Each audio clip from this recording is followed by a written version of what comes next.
साहेब समोर आज या ठिकाणी आम्ही पाहणी दौरा आयोजित केला होता आणि मेट्रोचे अधिकारी आणि आपले ओपन इंडस्ट्रीचे प्रतिनिधी आणि जे गाळे आहेत की जिथून मेट्रो जाते तर याचा पाहणी दौरा आज आम्ही केला आणि या पाहणी दौऱ्यामध्ये अनेक गोष्टी ज्या आहेत त्या आढळल्या। त्याच्यामध्ये निरनिराळे पर्याय देखील इथल्याही लोकांनी सुचवले आणि मेट्रोच्याही लोकांनी सुचवले। आता याच्यामध्ये नक्की किती गाळे बाधित होत आहेत त्याचा सर्व्हे केला जाईल आणि त्या सर्व्हेच्या नंतर देखील याच्यातनं की कमीत कमी इथल्या आमच्या उद्योजकांना त्रास होईल, कमीत कमी इथल्या उद्योजकांवर त्याचा परिणाम होईल, त्यांच्या पोटापाण्यावर, अशा प्रकारची रचना करण्याचा आम्ही त्यांच्या वतीने मेट्रोकडे प्रयत्न करू।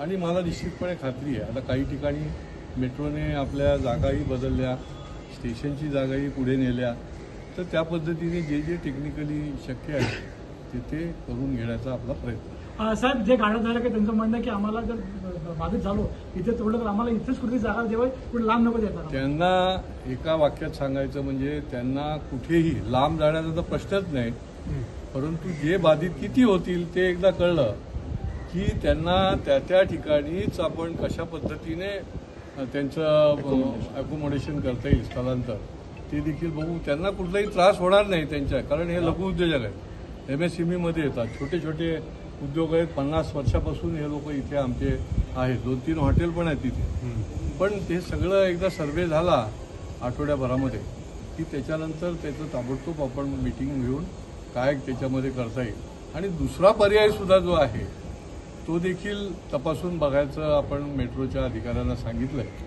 की जेणेकरून कुठलंही काही होणार नाही। आत्ता समजा 13 होतील, 20 होतील, एक्झॅक्ट सर्व्हेनंतरच कळणार आहे, परंतु कुठलाच होणार नाही तोही पर्याय बघून घ्यायचा आहे आणि पुढच्या या 10 दिवसामध्ये त्याच्या संबंधामधला आपल्याला निर्णय घेता येईल। पण इथल्या लोकांना कुठलाही त्रास होणार नाही याच्याकरता आम्ही यांच्या वतीने निश्चितपणे मेट्रोच्या बरोबर बसून त्याच्यातून तोडगा काढू, मार्ग काढू। मेट्रोचा आराखडा नियोजित करण्या अगोदर ह्या व्यावसायिकदारांना गृहीत धरण्यात आलं नव्हतं? नाही, कसं असतं माहिती का की कुठलाही विकासाचं जेव्हा जेव्हा काही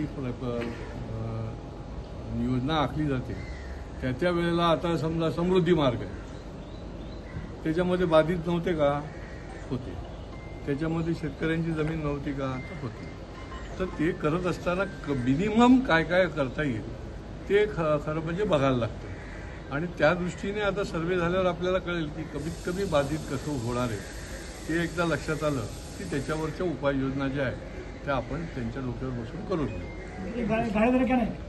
एक गाळेधारकाने